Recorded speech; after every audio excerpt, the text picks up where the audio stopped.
Hello, আসসালামু আলাইকুম। আজকে একটা বিষয় শেয়ার করতে আসলাম। আপনাদের তুলি আপু এখন থেকে কানাও হয়ে গেছে। কারণ আসলেই আমি কানা হয়ে গেছি।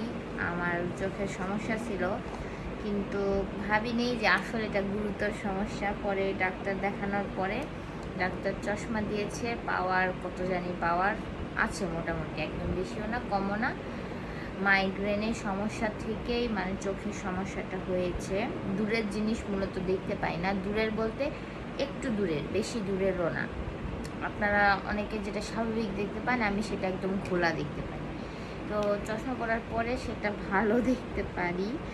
ভাবলাম যেহেতু সব কিছুই টুকটাক আপনাদের সাথে শেয়ার করি, এই বিষয়টা আপনাদের সাথে শেয়ার করি। নাইলে অনেকেই ভাববেন যে আমি চশমা পরি ঢং করে। না, ঢং না, আগে ঢং করে পড়ছি। ঢং করার মজা এখন বুঝতেছি।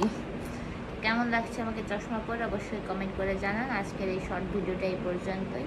সবাই ভালো থাকবেন, সুস্থ থাকবেন, টাটা।